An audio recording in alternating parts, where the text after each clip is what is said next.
No doubt. Jose, how old are you? I'm 18. All right, you're a Christian? I am.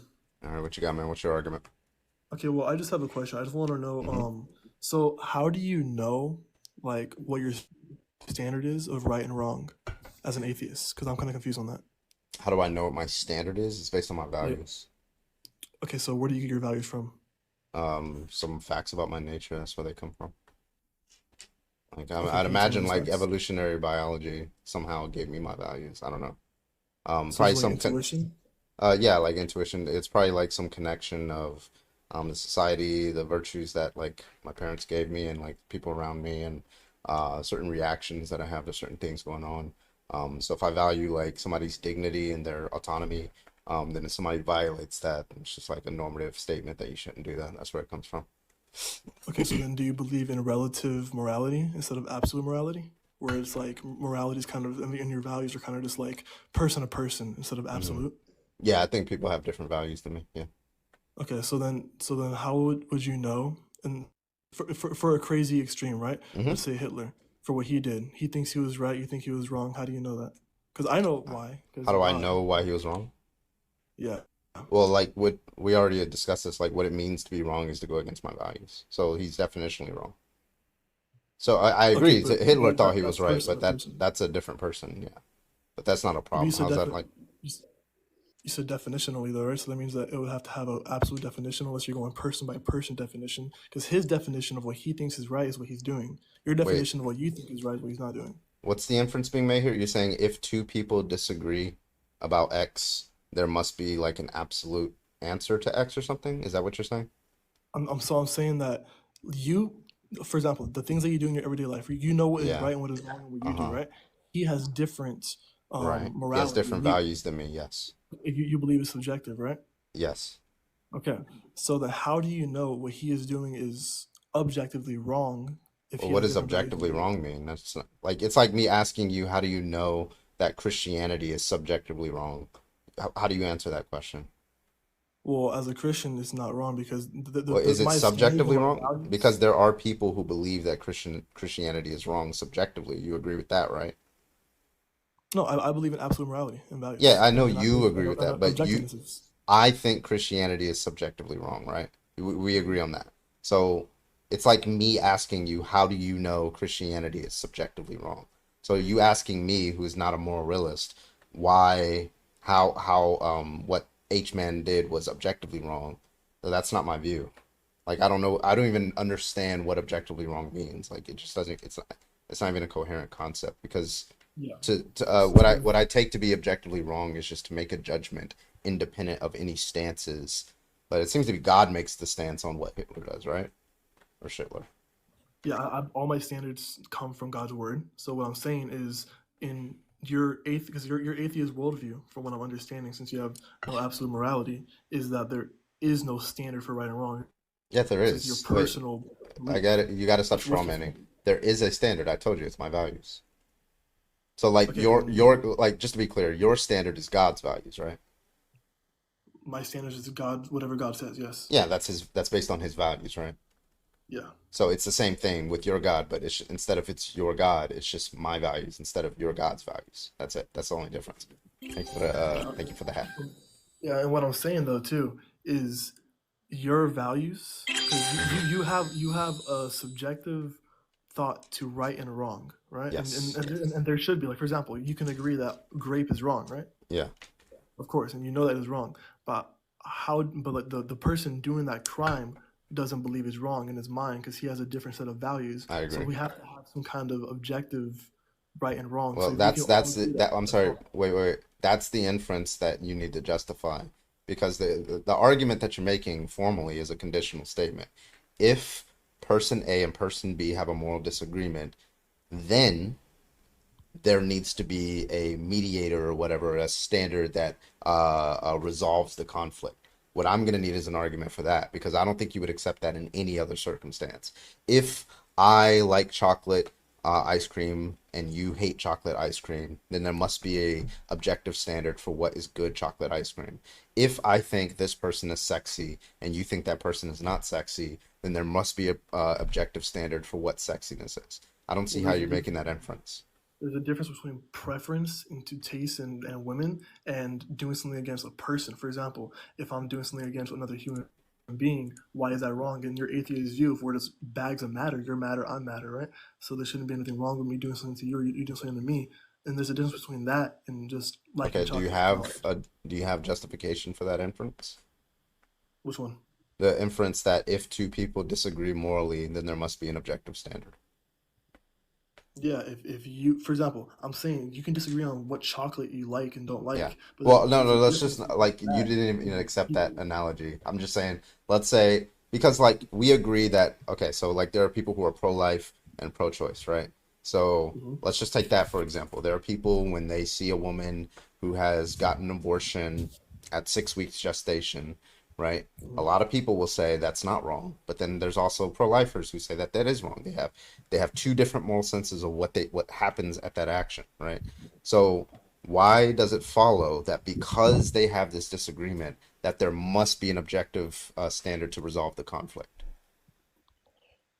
Well, in that specific scenario, Any if scenario, but that was just an example. okay, for that example, then when we're talking about pro-life and pro-choice, right? Objectively speaking, for absolute morality, it is wrong because you cannot say what is wrong and what is right because you have no standard for that. Because you're saying That doesn't answer the question that I asked, pro-choice though. people are saying, yeah, it's completely okay, and then pro-life people are saying, no, it's not okay. And the Yeah. reason we're saying that is because we have an objective standard for what is right and what is wrong. You guys don't. Well, what's the argument that we have an objective standard? The argument for the objective standard is because you Yeah. guys have no standard for that. All you guys are saying, oh yeah, I think it's Wait, wrong. no, no, My no. intellect There is is a wrong. standard. When you say I think it's wrong, that is the standard. It's my It's your values. But what I'm conscience. saying, like, if I have a conscious, because when I see, like, I've seen a blastocyst, like, I've seen pictures of a blastocyst at like 2 weeks, and I'm like, okay, you drop acid on it. It doesn't seem like you're doing anything wrong with that. I don't feel anything with respect to that. It's like Mhm. dropping acid on like a Venus flytrap, right, to me. Okay, so I don't feel anything with respect to that. But if you did that to a 2-year old, I do feel something. And I'm like, yeah, that's wrong, but that's not wrong. Okay. So there is some moral difference here. But when a pro-lifer, when they see you drop acid on the blastocysts, right, they get a reaction to it. Now, what I'm asking is there is a fact that me and that pro-lifer have this moral disagreement. And I think it's not wrong. They think it's wrong. How do we get from that fact to there is an objective moral standard? That's all I'm asking. Okay, so your question is how do we get from that to an objective moral standard? Yes, because it seems to be that's Okay. the inference that you're making. Yeah. So from what you said, what I would say to that is let me think, hold on. Because what you're saying is because my point I'm trying to make is that these things that you have intuition on and that you have thoughts on that you think is your standard because what you think Mhm. people like for example the person I mentioned earlier the rapist that people are doing bad things they have a completely different I agree. set I agree. We're of what they granting think that. is correct. Yeah, but well, how are we granting that as okay? Because we're not. Well, I'm not saying it's It's not like okay, no. obviously, right? I'm granting that that is true. That is true that the Okay. other person has How do you know different it's wrong? values, right? What How do you know I it's wrong? hold on. We're getting back to this. Like what I mean by wrong is that it goes against my values, right? That's what I mean when I say that's wrong, right? Now, And if what about the his other values? person, from his And what about lights, his values then? he think it's right. So he has different values, right? So we have Mhm. different values, which means there's a moral disagreement. What I'm trying to figure out is how do we like there's a logic train that you're missing here, right? You're going premise one, um okay, here's kind of what you're doing. So like more formally, premise one, if there's moral disagreement, there must be an objective moral fact to resolve the conflict. Premise two, there is moral disagreement. Conclusion, therefore there are objective moral facts to resolve the conflict. Now, the argument's valid, but what I'm asking you to do is support the first premise. If there is moral disagreement, then there are objective moral facts. That's what I'm asking you to do. We haven't done it yet. And I asked this question a lot. Nobody's ever able to give me an answer to this. Okay, so what's the question? Okay.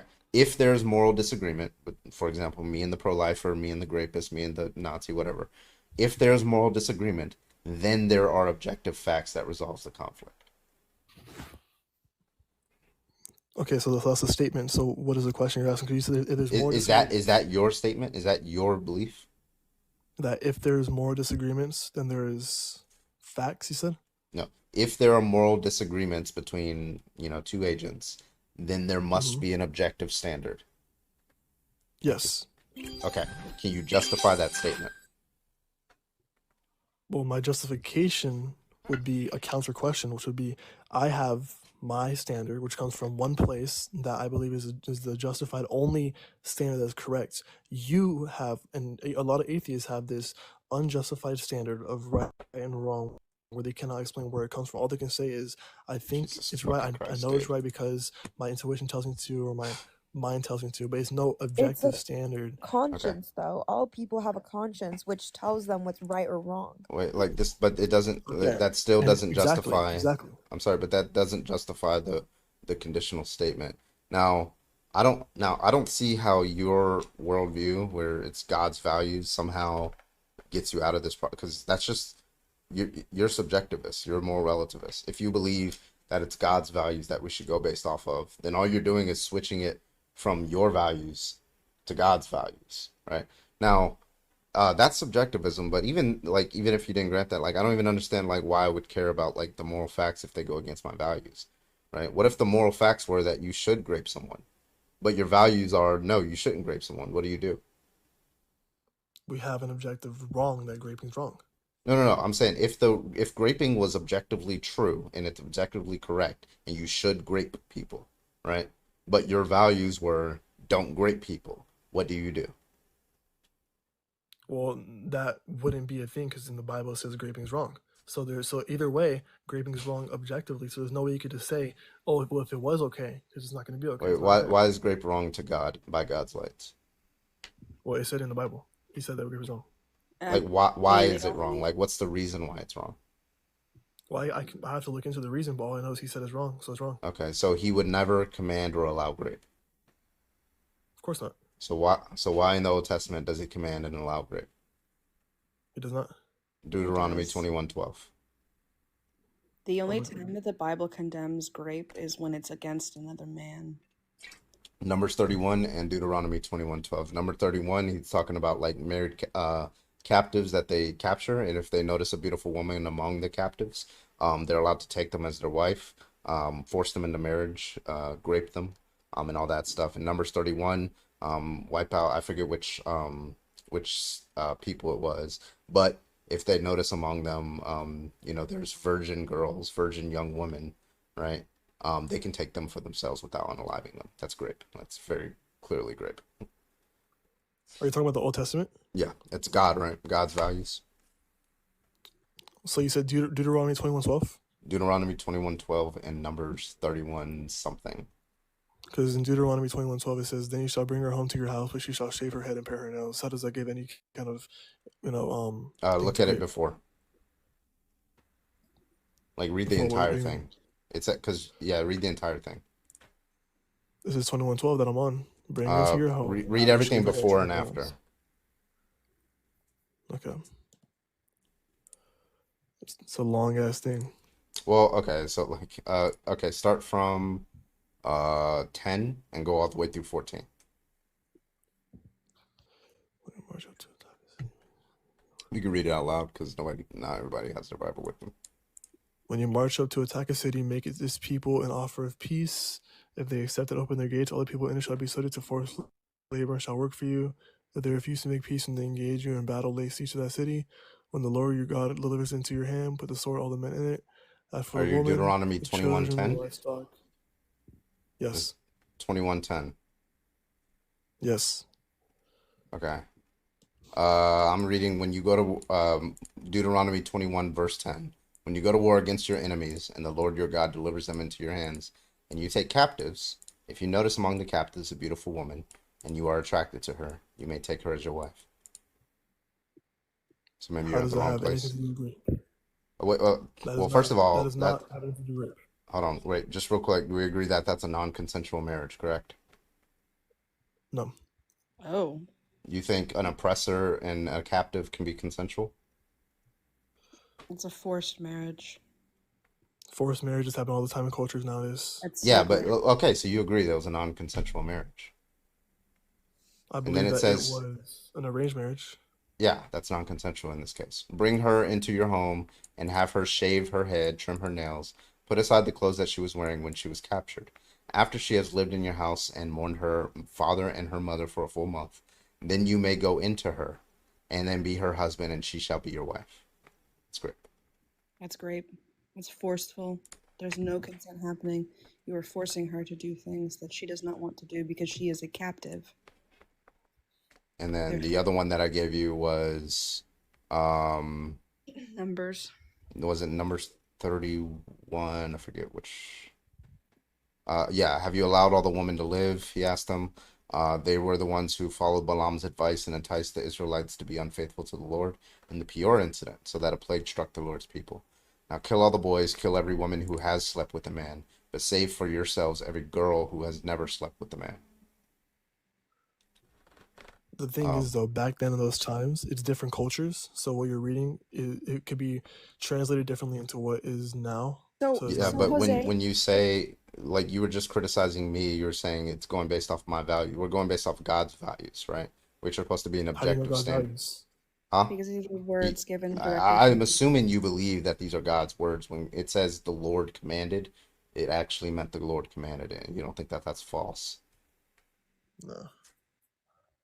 Is it true? Okay, do you leave? Okay. Wow. You got him good. He was like, oh shit, I fucked up. Yeah.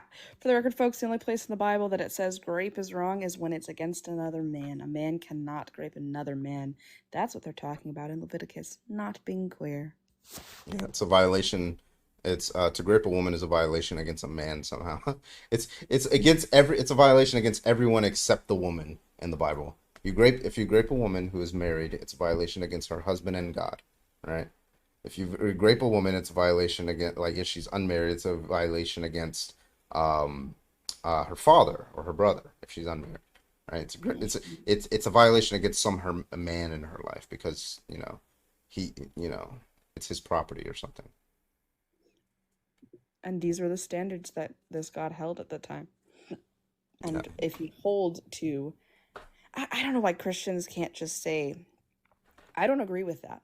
Because this was the culture of the time. I can accept that these words that were written down were probably manipulated by men to push misogyny, and we can still hold on to Christ's values of love and fairness and kindness and taking care of each other with while also saying that's really shitty. Yeah. Never accept a It's not that Christian who hard. tries to use a moral argument against you. You have no footing to stand on. Genocide, rape, torture. Um, yeah.